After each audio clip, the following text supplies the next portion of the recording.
Nah, jadi habis UTS ini rangkaian listrik 2 Bapak Ibu bersama saya karena kuliah ini bareng saya ngajarin sama Pak Gracio ditugaskan dari Prodi. Lalu eh ini mungkin saya kasih lihat di Learn sedikit dulu ya. Jadi di ruangan di Learn itu saya pasang beberapa buku. Kalau Bapak Ibu kuat baca, terutama buku yang standar acuan kita untuk kelas ini adalah dari Alexander Sadiku ini ya, Fundamentals of Electric Circuit. Tapi saya pasang dua buku yang lain buat second opinion kalau Bapak Ibu merasa kok ini nggak jelas nih Alexander Sadiku jelasinnya gitu. Saya pasang Nielsen dan Riedel ini juga buku yang umum dipakai karena ilmu rangkaian listrik ini udah sangat tua ya. Jadi buku-bukunya cukup banyak sebenarnya.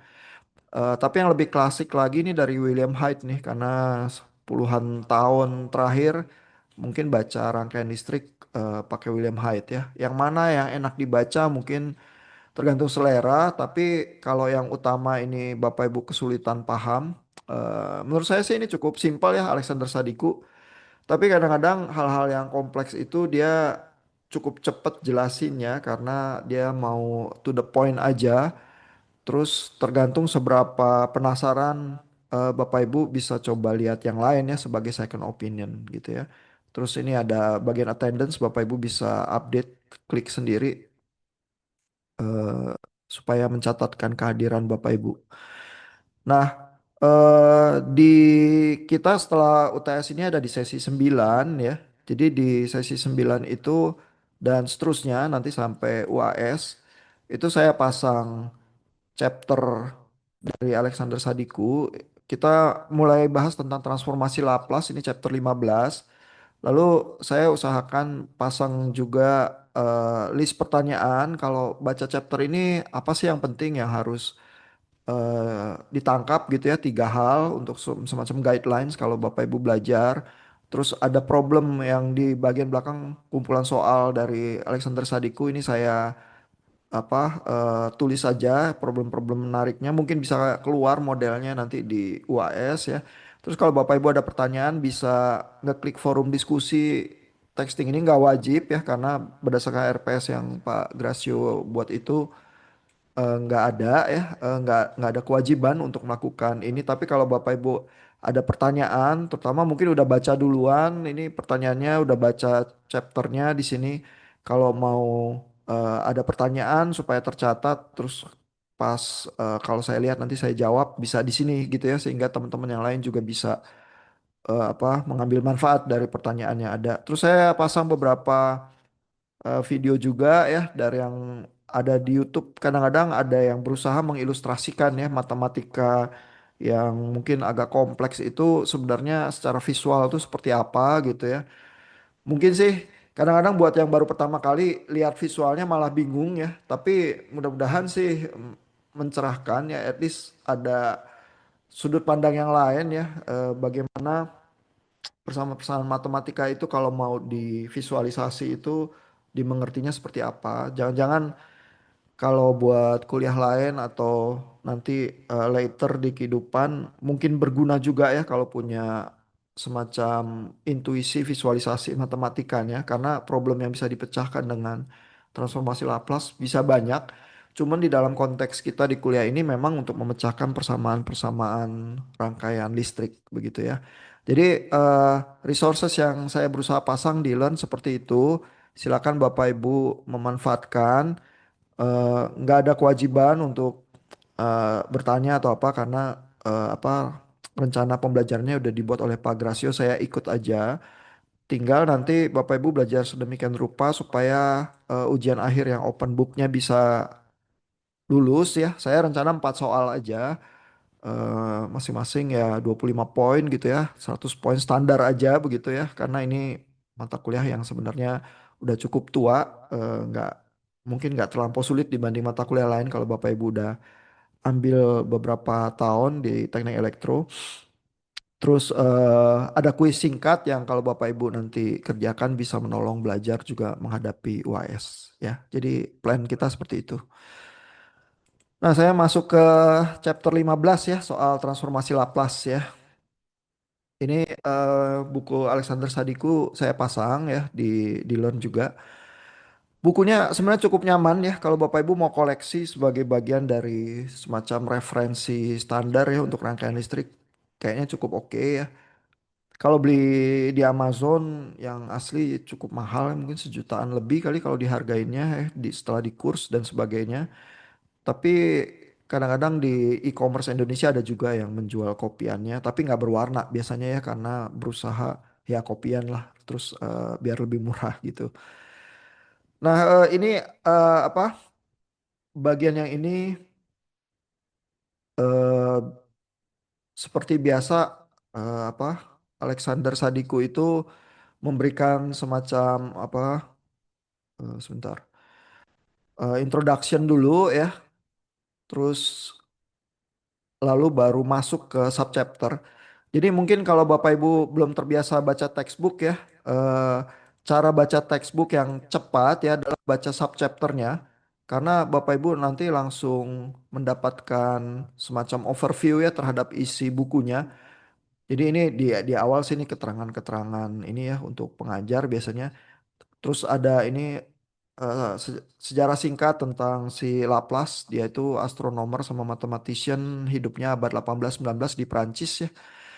Nah, lalu ada subchapternya ini. Jadi kalau Bapak Ibu lihat subchapternya aja ya, lalu liatin yang kotak biru ini ya, dan persamaan-persamaan yang biru ini sih biasanya penurunan ya. Tapi yang kotak birunya berarti sebenarnya apa eh, konten utama di subchapter itu udah Bapak Ibu ketahui gitu ya. Lalu selain itu ada bagian-bagian yang dikotakin gitu ya, di highlight kotak kalimat gitu ya, karena itu semacam moral cerita besar yang Bapak Ibu perlu tangkap ya. Bapak Ibu bacain itu dulu ya secara cepat. Itu aja kalau Bapak Ibu baca itu udah apa cukup penting gitu biasanya. Misalnya ini konvolusi dari dua sinyal adalah salah satu sinyal dibalik, di time reverse, di shifting, lalu dikalikan dengan point by point ya, nanti diintegrasi dengan sinyal kedua, terus dijumlahkan gitu ya. Nah ini udah definisinya konvolusi gitu ya. Lalu di akhir chapter biasanya si Alexander Sadiku ini membuat summary. Ya jadi kalau Bapak Ibu baca chapter kalau mau cepet ya dalam beberapa menit aja udah menangkap isinya ya. Baca bagian introduction dengan cepat, terus baca bagian summary, terus Bapak Ibu udah tahu tuh isinya chapternya apa. Nanti detailnya lihat lagi, subjudulnya lihat lagi yang dikotakin rumus-rumusnya ya. Terus apa? Nanti bisa dengan cepat memahami dalam 10 menit. Habis itu baru perdalam detailnya setiap kali ya. Itu kenapa begitu ya misalnya ya. Perhitungannya atau example itu gimana pecahinnya begitu ya misalnya ya. Nah itu bacanya belakangan tapi jangan baca dari halaman pertama sampai halaman akhir karena makan waktu dan apa pemahaman Bapak Ibu tuh nggak dengan cepat bertambah gitu ya. Ini bagian summary-nya di 15.7. Cuman ada 5 poin ya kalau Bapak Ibu baca satu-satu aja dengan cepat Bapak Ibu langsung menangkap ya isi dari chapter yang kita bahas gitu ya. Jadi itu tips ya untuk baca buku cepat.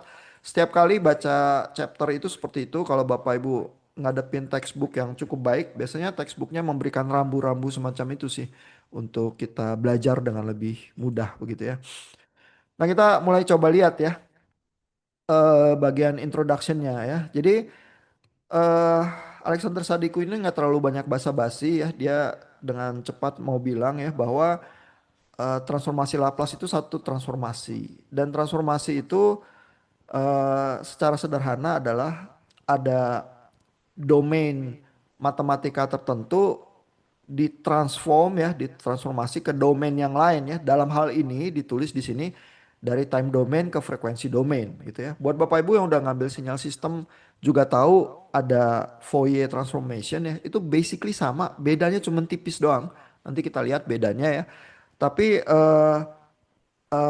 apa proses matematika transformasi ini adalah memindahkan sinyal-sinyal dan sistem kita dari domain waktu ya. Jadi FT fungsi waktu ke fungsi frekuensi. Di dalam hal ini frekuensinya itu kompleks sehingga notasinya adalah S ya sebagai fungsi S gitu ya. Nah, lalu kalau persoalan definisi ya, approach-nya Alexander Sadiku adalah ya kamu terima aja definisinya kayak gini. Perkara bagaimana Laplace menemukannya ya sampai definisinya kayak gitu itu kadang mungkin perlu pembahasan sejarah yang cukup panjang gitu ya. Untuk kebutuhan kuliahan kita nggak diperlukan. Tapi kalau Bapak Ibu tertarik nanti ada sumber-sumber di internet juga yang menceritakan hal itu gitu ya. Karena mungkin nggak sederhana ya kalau dari blank kita harus menginvent matematika tertentu gitu ya seperti Newton menciptakan kalkulus, Laplace menciptakan transformasi Laplace ya. Tidak mungkin tidak sesederhana seperti Archimedes mandi-mandi terus dapat hukum Archimedesnya gitu ya. Walaupun itu juga udah nggak sederhana ya. Tapi ini mungkin melewati semacam tradisi atau sejarah perkembangan matematika sampai satu tahap terus tokoh-tokoh ini apa sadar ya bahwa ada pola tertentu terus menciptakan matematika tertentu yang bisa dipakai lebih lanjut gitu ya. Nah, khusus untuk kebutuhan rangkaian listrik ya, transformasi Laplace ini kegunaannya ya dituliskan oleh Alexander Sadiku di sini ya, terutama untuk menyelesaikan persamaan diferensial ya. Karena Bapak Ibu kan paham ya udah dapat rangkaian listrik yang setengah semester ini ya, bahwa kalau ada induktor sama kapasitor kita tuh langsung berurusan sama persamaan diferensial ya, karena kan C dV dt, L dI dt gitu ya. Jadi kita tuh selalu ada apa persamaan diferensial tergantung berapa banyak komponen kita itu terus kita punya persamaan diferensial orde tertentu begitu ya. Begitu kita harus pecahkan, kalau kita pecahkan persamaan diferensialnya di time domain itu jadi agak repot ya. Bukannya nggak bisa, bisa sih, cuma agak repot aja. Kalau kita transform ke frekuensi domain, kita tiba-tiba punya sifat-sifat transformasi Laplace itu yang menyenangkan karena kita berhadapan dengan persamaan algebra biasa ya. Jadi persamaan kuadratis atau pangkat tiga yang biasa yang kita pecahinnya gampang, cari akarnya dan seterusnya gitu ya. Tapi kalau persamaan diferensialnya agak agak repot di time domainnya. Jadi secara logika sederhananya transformasi Laplace ini bisa membuat problem-problem rangkaian listrik kita itu pindah domain sehingga persamaan matematikanya jadi lebih sederhana, jadi polinomial yang biasa kita bisa pecahkan dengan cepat gitu ya. Nah, jadi introduksinya cukup cepat, sederhana seperti itu aja ya Alexander Sadiku. Terus dia langsung masuk ke daerah definisi. Ya, nah kalau bagian definisi ini biasanya kita terima dengan iman sih ya karena dia nggak turunin ya, namanya juga definisi ya. Mungkin itu turun dari sejarah matematika tertentu ya, tapi untuk kebutuhan kita supaya cepat per definisi aja. Nah, definisinya mungkin sih agak sedikit menakutkan kalau dilihat rumusnya ya, tapi Bapak Ibu nanti kalau ujian nggak diharapkan memecahkan integral brutalnya ini ya, tapi memakai tabel yang juga adalah approach-nya Alexander Sadiku ya. Dia sediakan tabelnya, terus Bapak Ibu kalau memecahkan soal berbekal tabel transformasi Laplace itu. Nah ini rumusnya ya.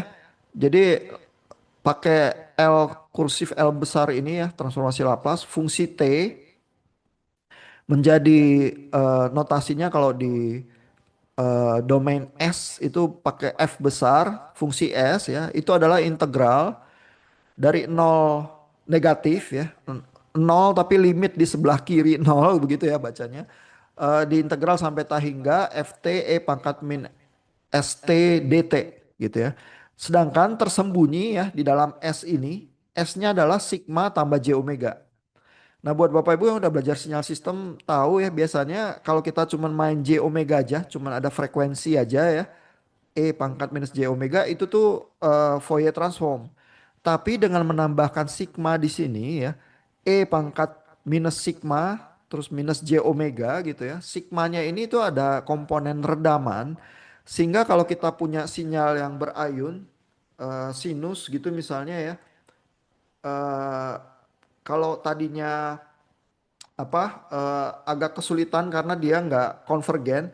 Begitu dikasih redaman E pangkat sigma T ini kalau T-nya makin membesar kan E pangkat minus sigma ini kan sepernya E pangkat sigma T itu makin lama makin besar ya dan seper sesuatu yang makin besar angka integral ini makin lama makin kecil.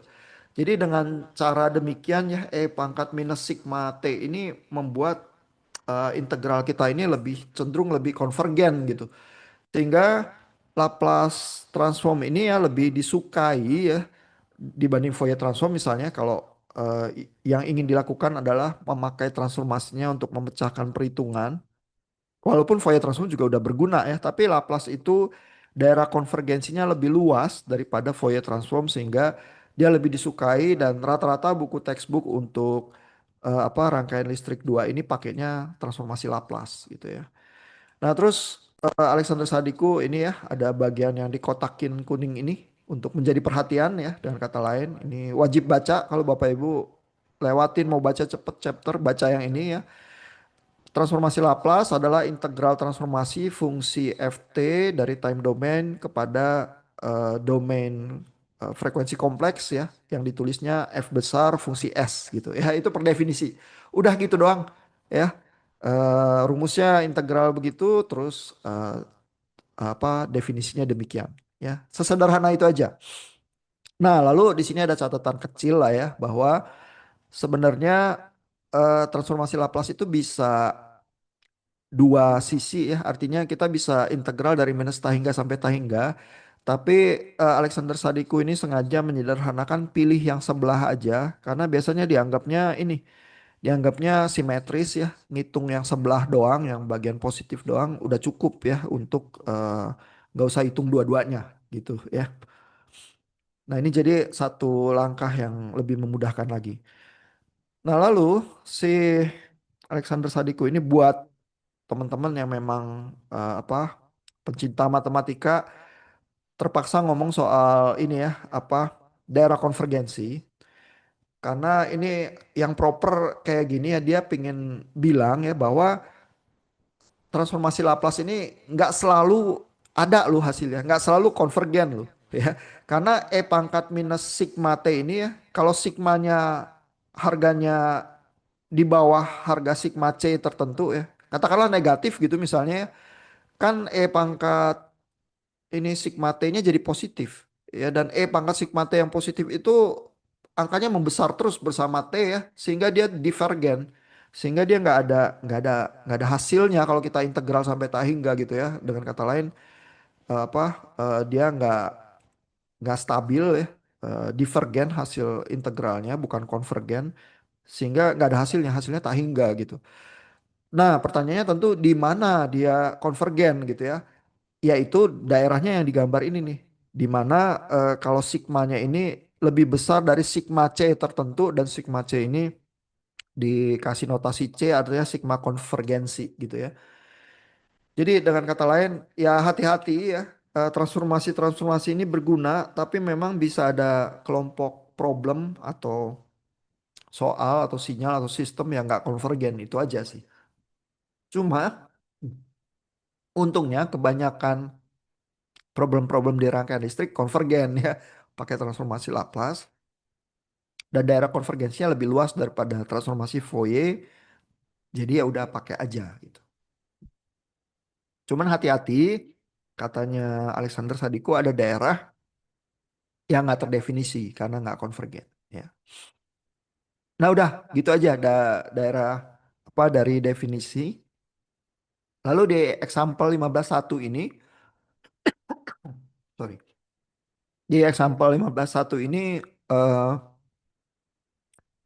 Alexander Sadiku menurunkan ya kalau mau ngitung pakai integral Laplace-nya itu ya, tapi fungsi-fungsi sederhana ya, maka caranya seperti ini gitu ya. Tapi ini habis diturunkan, nanti itu di halaman yang agak di belakang ini ada tabel ya, Bapak Ibu. Nanti kalau ujian open book ya, jadi boleh pakai tabel ini. Kalau ada persamaan harus dipecahin, tinggal bilang tabel 15.2 gitu misalnya. Misalnya ini ya. eh, Fungsi Laplace transform dari E pangkat minus AT jadinya di fungsi S-nya adalah seper S tambah A gitu ya. Udah bilang gitu aja nggak usah diturunin integralnya atau apa karena ini udah diturunin ribuan kali jutaan kali ya udah pasti pasti angkanya itu terus langsung dipakai buat pecahin soalnya gitu ya. Jadi tekniknya nanti bukan penurunan yang dituntut kalau di ujian tapi pakai tabel itu untuk menyelesaikan soal-soalnya ya. Tapi Alexander Sadiku kasih penurunannya di sini ya kalau Bapak Ibu mau tahu untuk apa sinyal-sinyal yang sederhana dia turunin gitu. Misalnya itu tadi ya E pangkat minus AT ini ya.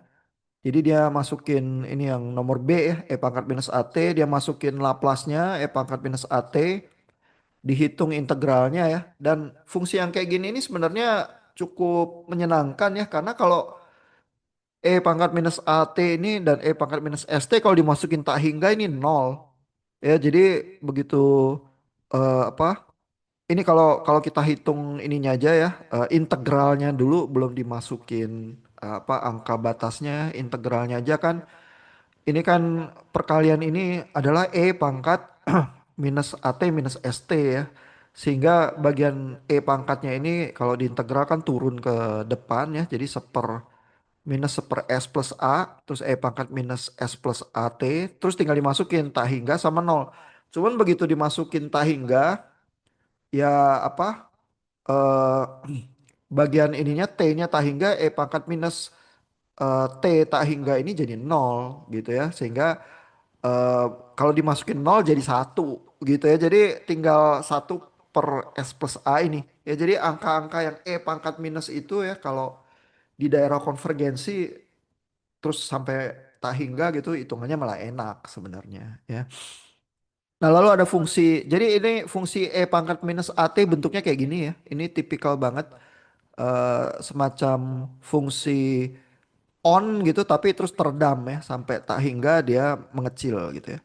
Nah, ada fungsi ini unit step ini UT notasinya. Jadi kalau lihat UT itu fungsi unit step ini fungsi yang khusus ya, spesifik. Kalau lebih kecil dari nol nol, pas di satu dia jadi satu. Sorry, pas di titik T sama dengan 0 dia jadi satu gitu ya. Ini juga fungsi yang umum sekali untuk sinyal dan sistem yang digital ya karena 0101 jadi sinyal yang semacam ini juga kita perlu kuasai ya dan perlu bisa menghitung gitu ya. Nah, sistem apa sinyal yang lain yang cukup khusus yang selalu muncul ya adalah sinyal delta ini ya. Delta T bentuknya cuma terdefinisi di nol ya. Di tempat lain selain nol nggak ada. Tapi ini besar powernya yang satu sehingga definisi dari Alexander Sadiko adalah kalau kita Laplace transform artinya kita integral dari nol sampai tak hingga delta T E pangkat minus ST ini per definisi ini adalah E pangkat minus nol adalah satu. Ya, jadi ini semacam definisi juga ya untuk Laplace transform dari delta pokoknya satu gitu ya. Nah ini di listing di tabel eh, apa Laplace transform itu tadi ini memang diturunkan sekali tapi Bapak Ibu langsung bisa pakai ya karena ya udahlah kalau mau lihat penurunannya karena ujiannya open book ya lihat aja gitu ya. Tapi kan ujiannya nggak ada soal penurunan ya. Nah segitu dulu kali. Bapak Ibu ada yang udah mungkin sedikit ada yang udah ngambil sinyal sistem tapi beberapa dan kebanyakan mungkin belum ya. Jadi ini pertama kali bertemu dengan Laplace transform. eh Biasanya jangan terlalu takut sama matematikanya ya, terima aja definisinya.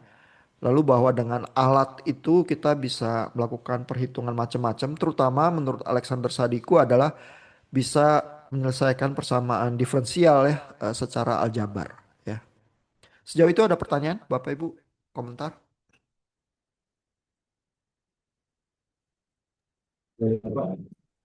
Iya, Pak Cesar, masih aman? Pak, tadi saya tadi sempat melihat videonya sedikit Pak yang Bapak tonton di media itu Pak. Iya. Itu apakah juga akan ada apa ya, eh, tesnya juga terkait dengan hal itu Pak? Kayak grafik dan mungkin sama seperti itu. Gimana Pak? Sorry, suaranya nggak jelas Pak. Dari video itu Oh, pertanyaannya apa Pak? pertanyaannya itu apakah nanti juga ada kayak tes dan ujian untuk pemodelan grafik nanti? Oh enggak sih Pak. Itu Ya. eh, murni untuk ilustrasi Pak. Kalau Bapak Ibu perlu semacam visualisasi ya. Ini coba kita lihat ya sedikit ya. Terutama di bagian awalnya ya. Jadi This video is sponsored by Brilliant. Here we have a mass on a spring. If I pull it back and release one of ini ilustrasinya pakai hal-hal yang fisikal ya supaya Bapak Ibu punya bayangan. Sebenarnya goyangan kompleks itu ya yang di domain frekuensi kompleks itu kayak apa? Ini pakai pegas gitu, terus pegasnya ngayun dengan frekuensi tertentu gitu ya. Four things is going to happen. First is completely sinusoidal motion, as in it will oscillate back and forth forever, which will happen if there's no air resistance. Jadi ini kalau osilasi gitu terus nggak ada apa friksi gitu ya, maka ini semacam sinusoidal ya. Makanya kita punya J omega itu ya karena secara matematika J omega itu menggambarkan seberapa cepat sih osilasinya ini gitu ya. Tapi kan ada sigmanya itu ya. Nah, sigmanya apa gitu ya? Ini diilustrasikan lagi sih. Or damping present. Two is exponential decay. This happens if we put in some thick or viscous fluid, which will cause the mass to exponentially decay to equilibrium without overshooting. Nah, jadi dibayangkannya ya, ada sigma itu ngapain? Itu damping ya. Jadi seolah-olah di pegas ini ditaruh di cairan yang agak kental, terus dia goyangannya itu menurun ya berdasarkan waktu karena ada kekentalan itu yang dia harus lawan gitu ya. Sehingga itu sigmanya tuh kalau mau dipahami. Yes, this entire video will assume damping force is a multiple of velocity. Three is a combination of the first two, which happens when the damping isn't as strong or the spring itself is stronger. In this case, the spring will oscillate but still decay in the process until it eventually settles. Nah, jadi kalau kita punya sigma plus J omega ya, maka kita tuh punya ayunan ini sinusoidnya, tapi kita ada dampingnya juga ya, sehingga matematika kita itu sebenarnya mengilustrasikan hal ini gitu. Nah, masalahnya adalah rangkaian listrik kita sebenarnya secara fisik ya juga juga kayak gitu goyangannya karena kalau kita punya kapasitor ya, kalau Bapak Ibu bayangkan itu kayak bak air ya. eh, tapi bak air yang bereaksinya lambat ya. Jadi kayak ada memorinya gitu ya. Kalau kita kasih tegangan, dia tuh nggak langsung kan harusnya kalau berdasarkan rangkaian listrik steady state dikasih tegangan V dia langsung V tegangannya. Tapi kan enggak ya, dia nendang naik dulu ya. Jadi ada osilasinya naik gitu ya. Dia ada transient terhadap waktunya itu ya karena ada memori. Basically kan kapasitor tuh kimiawi ya. Sehingga dikasih tegangan dia kayak bak air dia harus ngisi gitu ya.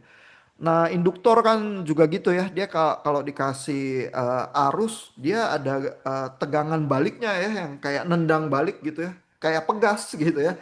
Eh, di press gitu kok nendang balik gitu ya, sehingga ada semacam ayunannya juga ya. Cuman kita tuh merasakannya dalam ini ya gejala-gejala elektromagnetik begitu ya. Jadi eh, kadang elektromagnetik itu dianggapnya juga agak magic gitu ya. Jadi supaya mengilustrasikan yang lebih gampang, biasanya either pakai pegas atau pakai sistem-sistem mekanik. Terus yang bisa dimodelkan juga dengan persamaan diferensial. Kadang-kadang orang dari ilmu-ilmu yang lain lebih bisa menghayati ya. Tapi kalau orang elektro, kerjaan kita ya sebenarnya di rangkaian listrik itu terjadi goyangan-goyangan itu. Dan goyangan-goyangan itu ada friksi juga ya karena elektron lewat di satu medium bukannya tanpa friksi sih ya kecuali kita di level fisika kuantum yang dengan suhu sangat rendah friksi itu hampir nggak ada bahkan material itu bisa melayang ya. Itu fenomena-fenomena yang lain lagi ya. Tapi kalau kita yang masih normal ada ayunan frekuensi, ada friksi, kita basically berhadapan dengan persamaan diferensial juga. Terus kalau kita punya model matematika yang bisa memodelkan ayunan dengan frekuensi tertentu, J omega itu, lalu ada damping akibat friksi sigma itu ya, terus kita bisa pecahin soal-soal, gitulah kurang lebih ya. Jadi video itu saya pasang di situ ya dengan berbagai penjelasan dan visualisasinya itu untuk menolong Bapak Ibu kalau penasaran sih, karena seperti saya juga nggak terlalu ngefans matematik ya. Buat saya matematika itu tools yang berguna ya untuk nyelesain problem. Tapi kadang-kadang karena nggak terlalu suka baca notasi itu pengen bisa membayangkan gitu ya. Visualisasi itu menolong gitu ya. Tapi mungkin buat beberapa yang lain visualisasi malah bikin ribet gitu ya. Karena ini jadi mimpi buruk kok jadi lebih kompleks daripada persamaan matematikanya gitu ya. Ya udah nggak apa-apa juga gitu. Cuman ada orang yang berusaha taruh sih gimana cara memahami visualisasinya. Tapi nggak akan keluar di ujian Pak. Oke. Nah, kita coba masuk ke ini ya. Jadi bagian berikutnya adalah Laplace transform itu punya properties, punya sifat-sifat ya. Buat Bapak Ibu yang udah ngambil sinyal sistem, udah familiar juga ya. Nah, ini beberapa properties yang paling penting ya. Yang pertama, jadi si Alexander Sadiku tuh berusaha pasang juga mungkin berdasarkan prioritas kepentingan. Yang pertama adalah linearitas ya. Linearitas ini sangat berguna karena linearitas artinya berfungsi operasi superposisi ini. Ya, jadi kalau ada fungsi time domain satu F1T sama F2T terus dikali koefisien A1 dan A2 ya. Terus kita jumlahkan, kita Laplace transform. Lalu kalau kita bandingkan dengan F1 ini kita Laplace transform sendiri, F2-nya kita Laplace transform sendiri, terus dikali koefisien yang sejajar gitu ya. Terus kita jumlahkan belakangan, ini hasilnya sama. Ya, sistem-sistem linear bisa begitu. Kalau sistemnya non linear, yang kayak gini ya kita pecah terus kita jumlahin belakangan nggak bakal sama gitu. Kalau yang non linear ya bisa menyimpang ya. Nah, Bapak Ibu tuh ingat kalau pelajaran dasar elektronika ya, kalau Bapak Ibu ingat hubungan antara arus sama tegangannya, dioda aja misalnya ya, itu kan agak-agak linear tapi nggak benar-benar linear ya, ada sikunya, ada keninya itu ya. Terus kalau Bapak Ibu ingat transistor bipolar begitu ya, NPN atau PNP ya, rumus apa IB dan VCE itu juga nggak linear tuh ya, tapi ada bagian-bagian di mana cukup linear ya, terus abis itu masuk ke daerah saturasi. Nah, kalau kita pasang daerah operasi kita itu di daerah yang cukup linear, terus kita berasumsi bahwa goyangan sinyal itu kecil saja yang masih di daerah linear itu, kita bisa mengaproksimasi bahwa sistem kita linear gitu ya. Jadi menghadapi banyak sinyal dan sistem di alam yang pada dasarnya nggak linear ya, engineer elektro itu biasa mengasumsikan bahwa untuk sinyal yang kecil atau kondisi tertentu kita tuh berhadapan dengan sistem atau sinyal yang hampir linear. Terus kalau hampir linear matematika kita bisa kita asumsikan superposisi itu jalan ya. Jadi kalau dijumlahin masing-masing komponennya itu masih masih sama gitu ya di hasil akhirnya. Maka kita bisa bisa berhitung ya. Dan kalaupun sistem itu kurang linear, aproksimasi kita itu cukup dekat lah dengan hasilnya ya sehingga sistem kita tuh masih jalan ya di range tertentu. Nah, sehingga Bapak Ibu juga bisa memahami kalau misalnya transistor kita panas terus masuk ke daerah saturasi atau apa terus sistemnya berubah ya, karakteristik IC-nya gitu ya atau arus terhadap tegangannya gitu ya. Tahu-tahu bisa bisa bubar ya, komponen kita itu berfungsinya nggak benar gitu dan sebagainya gitu ya. Jadi eh, apa ketidakidealan itu selalu terjadi ya di dalam semua sistem yang kita tangani. Tapi kalau kita beroperasi dalam range spesifik tertentu yang masuk ke spesifikasi kita, maka kita bisa hidup dengan cukup tenang gitu ya. Jadi itu semacam intuisi yang kita harus selalu punya sih sebagai engineer elektro ya. Nah, tapi secara matematika transformasi Laplace ini linear. Jadi kita aman ya dengan kata lain. Lalu ini ada caranya Alexander Sadiku membuktikan linearitasnya ya dengan cara misalnya fungsi cosinus ini ya, cosinus dikali unit step. Jadi cosinusnya cuma di daerah positif saja ya karena Laplace transform kita kan cuma separuh ya di daerah positif. Jadi seringnya dikali unit step. Terus kosinusnya dipecah ya jadi E pangkat J omega T tambah E pangkat minus J omega T. Lalu untuk mendemonstrasikan linearitas si Alexander Sadiku melakukan Laplace transformnya satu-satu. Ya lalu dibaca dari tabel ya atau dari example yang di atas itu E pangkat J omega T ini jadi satu minus S minus J omega lalu yang sebelah sini jadi S plus J omega sehingga kalau dijumlahin jadi S per S kuadrat plus omega kuadrat ini kalau dicek di tabel hasilnya sama bener gitu ya. Nah jadi dengan cara demikian cukup sederhana ya, Alexander Sadiku menunjukkan bahwa iya nih kalau kita operasikan kita pakai Laplace transformnya ini linear kok superposisinya berlaku kok gitu ya. Lalu properti yang lain yang cukup umum juga ya, disebutnya properti scaling. Scaling ini adalah kalau T-nya ini kita kalikan, jadi variabel waktunya kita kalikan dengan faktor A tertentu ya. Apa yang terjadi dengan Laplace transformnya gitu ya. Jadi ini diturunin. Teknik penurunannya juga cukup sederhana ya, cuma sebaris ini aja yang biru ya. Kalau Bapak Ibu mau perhatikan, dia cuman mengganti supaya AT-nya ini ya bisa ditulis dengan variabel X. Lalu semua yang ada di persamaan Laplace ini dirubah supaya jadi X gitu ya. Lalu abis udah jadi X, si Alexander Sadiku ini menunjukkan bahwa yang bagian belakang ini Laplace transform juga kok, tetapi di dalam X ya. Cuma bedanya adalah ini ada koefisien di depan 1/A, lalu bagian S-nya jadi S per A gitu ya. Sehingga dengan kata lain, Laplace transform dari fungsi kalau T variabel T-nya ini dikali A, itu adalah 1/A, terus Laplace transformnya tapi S-nya dibagi A. Ya, sehingga kalau kita waktu ini kita main-mainkan ya, fast forward atau slow motion gitu ya, maka frekuensi kita juga berubah ya. Ini juga secara intuitif Bapak Ibu pahami ya, kalau ada musik, musiknya kita fast forward, nadanya jadi lebih tinggi karena S-nya ini jadi ada faktor dibagi A ini ya yang mempengaruhi frekuensinya gitu ya. Nah, lalu properti berikutnya yang cukup penting juga time shift ya. Time shift itu terjadi karena sinyal kita bisa kena delay ya. Jadi menulis delay itu adalah T minus A ya. Ini dikali dengan U T minus A karena ini kita ngambil yang sisi positifnya ya.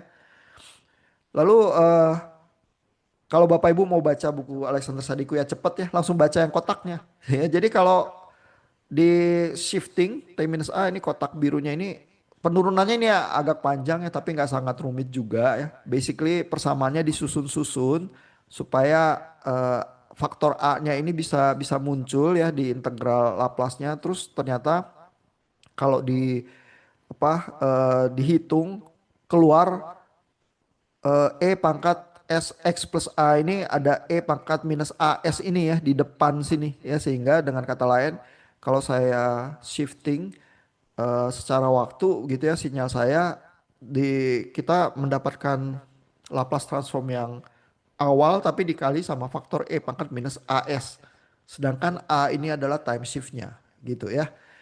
Jadi baca Alexander Sadiku kalau mau gampang ya baca propertinya terus baca kotaknya, udah ini moral ceritanya ini ya. Kalau penurunannya sih Bapak Ibu bisa ikuti ya, tapi diturunin sekali sama diturunin 1 juta kali ya hasilnya gitu aja juga gitu ya.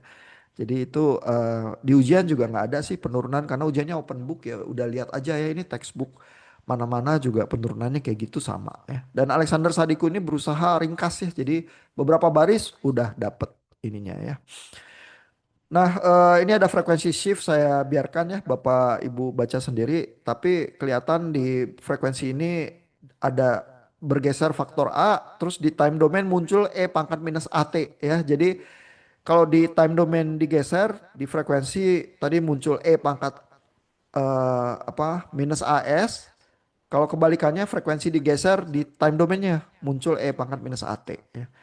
Saya pingin ke ini ya time differentiation nih karena ini mungkin dalam konteks rangkaian listrik ini yang paling penting ya, selain linearitas ya, linearitas juga sangat penting gitu ya.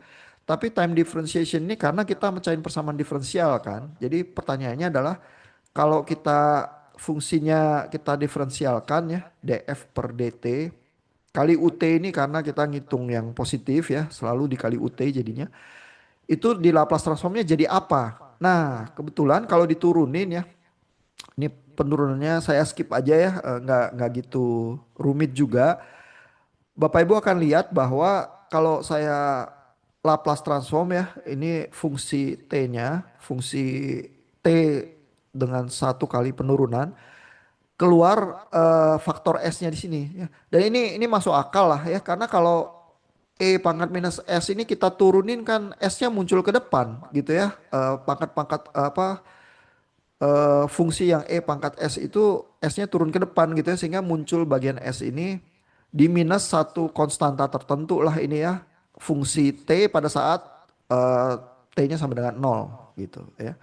Nah kalau saya turuninnya 2 kali gimana? Kalau turuninnya 2 kali keluarnya S kuadrat ya, dikali Laplace transformnya dikurangin S dikali konstanta ini dikurangin konstanta ini gitu ya. Nah, jadi ini tuh menyenangkan karena persamaan diferensial yang apa dft per dt itu jadi persamaan polinomial algebra biasa yang sebagai variabelnya S ya. S kuadrat atau tambah S atau kalau orde tinggi berarti S pangkat 3 tambah S kuadrat tambah S tambah konstanta gitu ya. Itu pecahinnya gampang begitu ya dibanding dengan persamaan diferensial ya. Nah, dengan memakai transformasi Laplace itu kita bisa pindah ke domain frekuensi itu ya sehingga memecahkan persoalan persamaan-persamaan diferensial yang muncul dari rangkaian listrik itu jadi lebih mudah ya. Nanti pemakaiannya sih di chapter berikutnya ya, nanti kita bahas minggu depan ya. Tapi Bapak Ibu udah bisa kebayang lah eh, kemudahan yang terjadi ya. Nah, yang juga penting ya propertinya adalah lawannya ya. Kalau integrasi gimana ya? Kalau diferensiasi muncul S, kalau integrasi dengan mudah Bapak Ibu bisa tebak juga jadi munculnya seper S gitu ya karena lawannya ini ya. Ini penurunannya saya skip juga, Bapak Ibu bisa perhatikan kalau tertarik gitu ya. Tapi moral ceritanya Laplace transform dari integral fx dx. Kalau saya integral, keluarnya adalah fungsi Laplace transformnya fs dikali seper s. Ya, jadi kalau diferensiasi dikali s, kalau diintegral dibagi s gitu ya. Jadi enak gini ya kalau beroperasinya di transformasi Laplace. Terus ini kalau yang didiferensiasi di frekuensi domain yang terjadi kebalikannya ya di time domain ada perkalian T. Kalau di integral juga gitu. Terus ini saya lewatin ya beberapa eh, properti. Bapak Ibu bisa baca. Nanti kalau muncul open book tinggal lihat ya. Tapi Bapak Ibu perlu tahu logikanya gitu ya. Kenapa saya pakai properti yang mana gitu dan properti mana aja yang tersedia gitu ya. Nah, ini ada satu properti yang disebut initial sama final values ya. Ini menolong kita untuk menghitung misalnya kalau ada fungsi f0-nya berapa kalau kita tahu transformasi Laplace-nya. Ya, jadi transformasi Laplace-nya kalau fs ini kita kalikan s terus s-nya kita limit mendekati tak hingga kita dapat f0 gitu ya. Tapi kalau kita mau menghitung fungsi waktunya di titik tak hingga ya. Ini sebaliknya ya, SFS kita limit S-nya mendekati nol gitu kita maka akan mendapatkan F tak hingga gitu ya. Ini juga ada penurunannya ya. Jadi secara matematika solid karena bisa diturunkan. Terus bisa dipakai ya properti ini untuk mencari kalau misalnya soal-soalnya ditanyanya initial value-nya berapa ya, fungsi pada saat titik nol berapa atau pada saat tak hingga berapa gitu ya. Nah, itu properti-propertinya tuh dari Laplace transform. Ada pertanyaan nggak sejauh ini Bapak Ibu?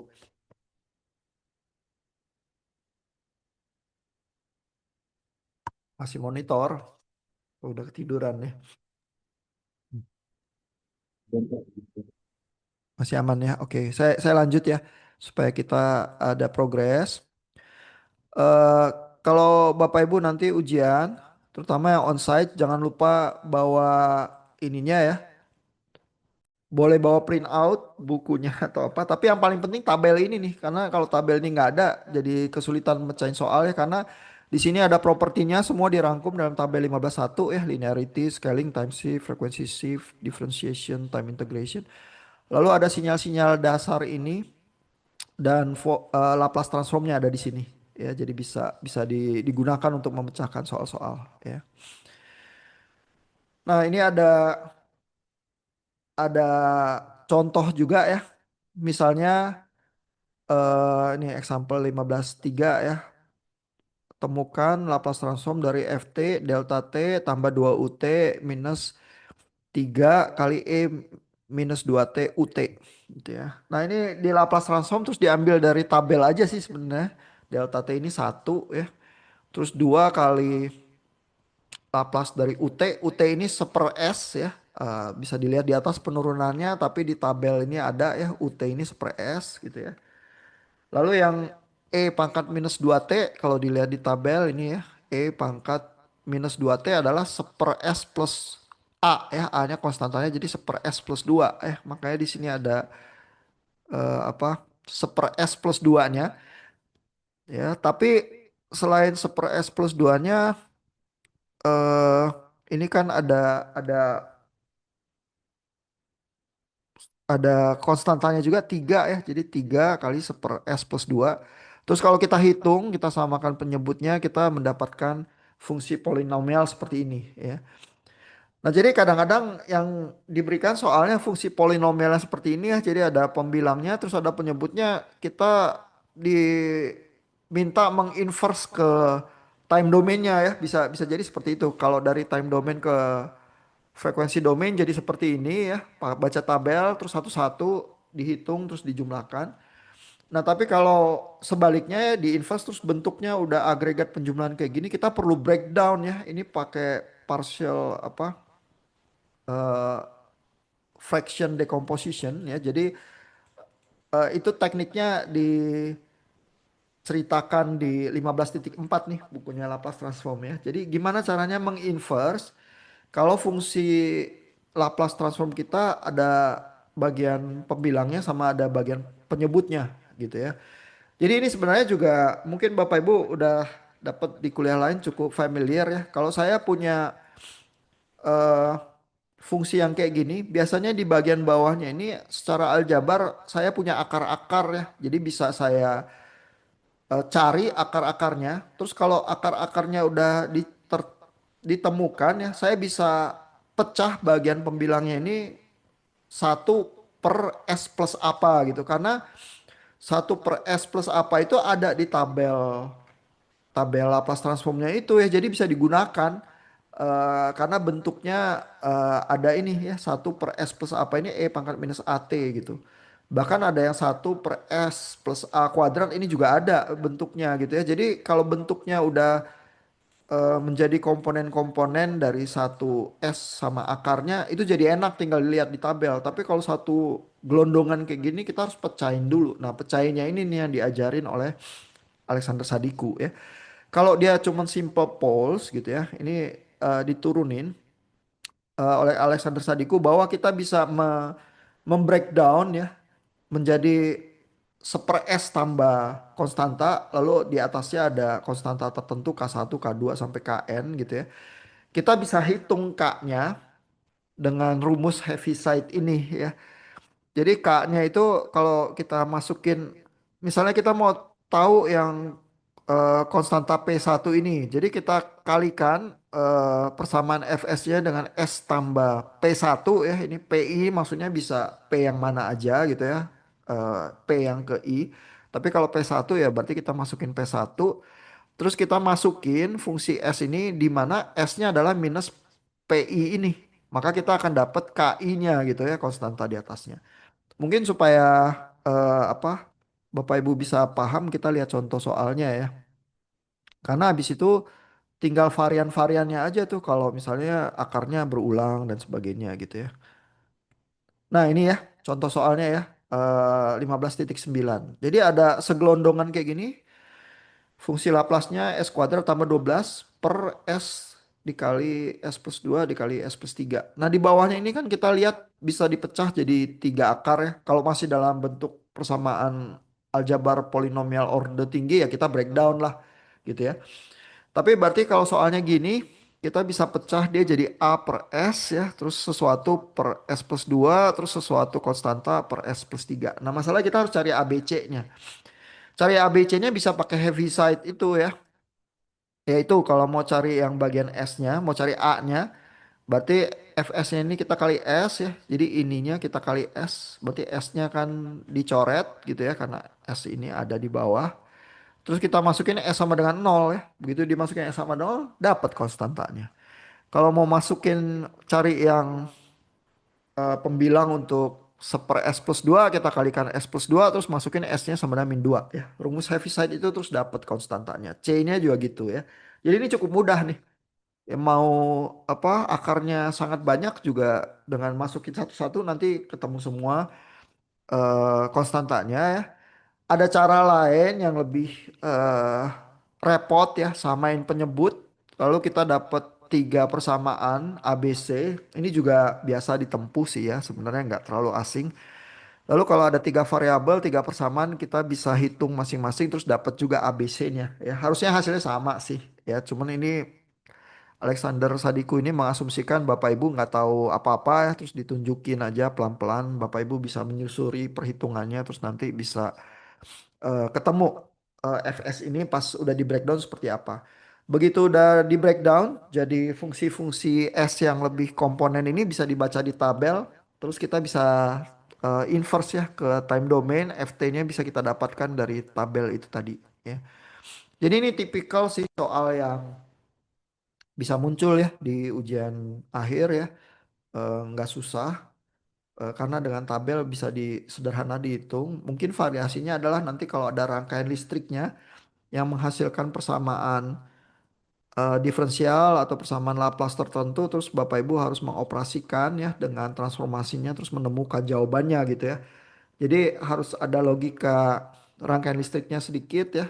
Terus tapi begitu kita dapat persamaan diferensialnya, kita beroperasi pakai Laplace transform itu untuk menyederhanakan perhitungan kita ya. Jadi logikanya kayak gitu sih ya.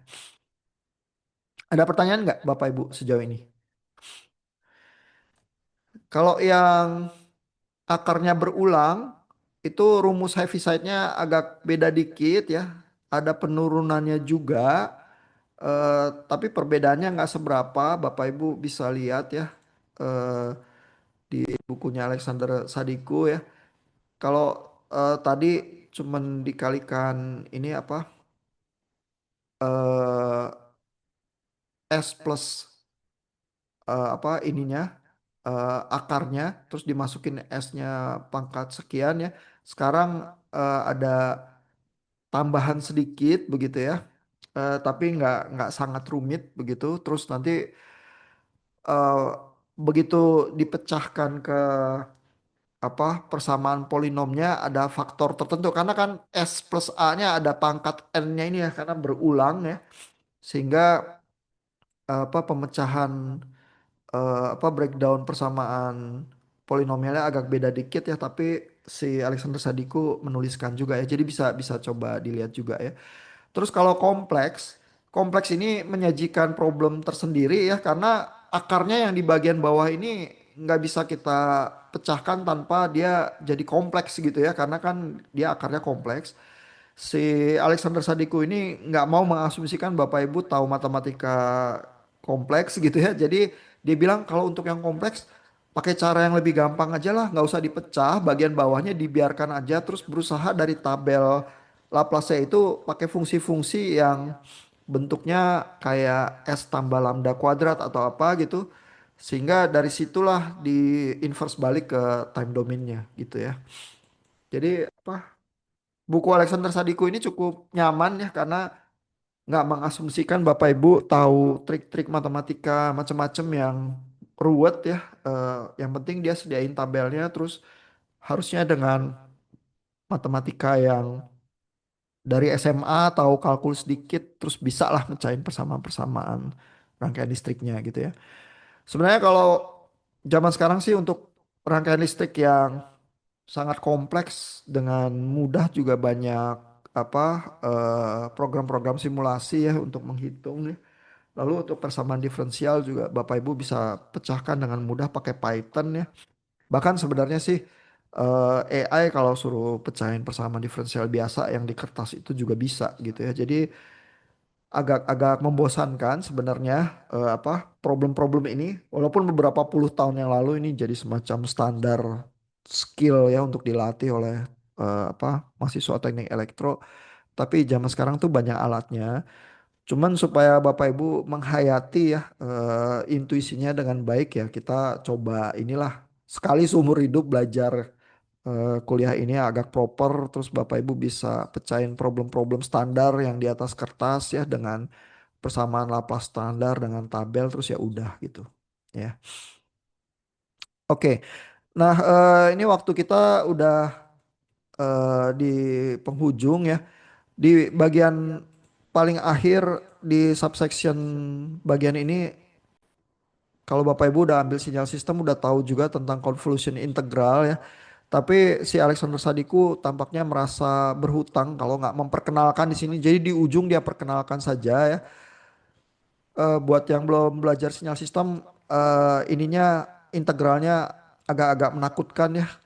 Tapi moral ceritanya cukup sederhana. Kalau kita punya dua sinyal, X dan H ya, H-nya biasanya disebut impulse response dari sistem. Jadi ada sistem, ada sinyal input, lalu kita konvolusi yang rumusnya kayak gini ya. Kita akan mendapatkan output dari sistem itu gitu. Nah, notasi yang umum biasanya kita tulis konvolusi itu pakai bintang ya. Jadi bintang ini artinya integral minus tahingga sampai tahingga x lambda ht minus lambda d lambda. Cuman kalau nulisnya integral ini agak ribet. Jadi orang nulisnya xt konvolusi ht dengan notasi bintang kayak gini ya. Nah, yang menarik ya, yang memudahkan adalah eh, operasi konvolusi ini kalau kita Laplace transform ya ke frekuensi domain, maka di domain frekuensi eh, operasi konvolusi yang agak merepotkan itu jadinya perkalian gitu ya. Ini di sini apa Alexander Sadiku masih mencontohkan operasi konvolusinya di time domain ya dengan dua sinyal yang sederhana x1t fungsi kotak seperti ini x2t fungsi kotak yang lebih panjang terus dia contohin integralnya ya. Ini sih mungkin apa nanti di kuliah lain sinyal sistem lebih belajar ya. Jadi ini perkenalan aja kalau Bapak Ibu mau lihat ya. Lalu yang penting adalah mana ya? Bagian Laplace transformnya apakah diperkenalkan di sini ya. Nah, ini ya di 15.78 ini Laplace transform dari F1T konvolusi F2T kalau di frekuensi domain jadi perkalian. Nah, ini sesuatu yang sangat memudahkan ya. Karena ngitung di time domain itu konvolusi itu agak repot. Tapi kalau perkalian jadi gampang gitu ya. Lalu mengkompensasi konvolusi ini ya. Kalau kita mau mengurai sistemnya ini jadinya kalau perkalian kalau kita mau inverse jadi pembagian gitu ya. Pembagian juga sangat memudahkan gitu ya. Karena problem yang standar misalnya di komunikasi adalah kalau saya transmisikan sinyal saya ke udara gitu ya, mobile communication misalnya, dia tuh sebenarnya dikonvolusi sama impulse response udara itu model dari sistem kita. Terus di receiver, antena receiver kita itu habis sinyalnya masuk harus berusaha mengurai konvolusinya itu gitu ya. Nah, cara mengurainya kalau di time domain itu pakai equalizer itu agak setengah mati. Tapi di buku-buku textbook telekomunikasi itu standar juga ya. Cuma kalau kita bisa melakukannya di frekuensi domain, proses inverse convolution itu jadi tinggal pembagian aljabar biasa ya. Dan itu sangat memudahkan sehingga receiver-receiver yang untuk 4G beroperasinya di frekuensi domain ya karena eh, secara komputasi juga jadi lebih lebih ringan ya. Masalahnya zaman dulu waktu 2G chip untuk melakukan Fourier transform ya atau Laplace transform ke frekuensi domain itu belum tersedia karena belum ada fast Fourier transform ya logikanya untuk melakukan perhitungan itu dengan cepat. Sehingga zaman dulu itu waktu 2G orang melakukan equalization itu di time domain semua ya. Perhitungannya repot gitu ya. Dan untuk apa bandwidth yang besar jadi menyusahkan. Padahal kan kita mau transmisi apa multimedia ya, audio, visual begitu ya. Padahal 2G itu cuma bisa suara doang sama SMS kecil-kecilan ya. Karena mengalahkan konvolusi di bandwidth yang besar itu sangat repot gitu ya. Nah, jadi dengan perkembangan teknologi memasuki era 4G, kita punya chip yang bisa beroperasi di frekuensi domain. Semua teknik-teknik equalization yang 4G, 5G itu terjadinya di frekuensi domain ya. Jadi itu matematika abad ke 18-19 itu berkontribusi untuk teknologi telekomunikasi canggih di abad ke-21 ya bayangkan ya butuh berabad-abad ya untuk kristalisasi apa semacam teknik matematika itu sampai menjadi matang ya di teknologi yang kita pakai sehari-hari ya. Nah, sejauh itu aja materi kita malam ini. Nanti minggu depan chapter-chapter berikutnya kita lihat aplikasi dari Laplace transformnya di rangkaian listrik ya. Thank you Bapak Ibu. Kalau Bapak Ibu nanti ada pertanyaan bisa posting di forum di Learn. Nanti kalau saya lihat nanti saya berusaha jawab ya. Tapi biasanya Alexander Sadiku udah ada jawabannya sih kalau Bapak Ibu baca ya. Kita sampai di sini aja malam ini. Thank you Bapak Ibu. Selamat malam, selamat istirahat.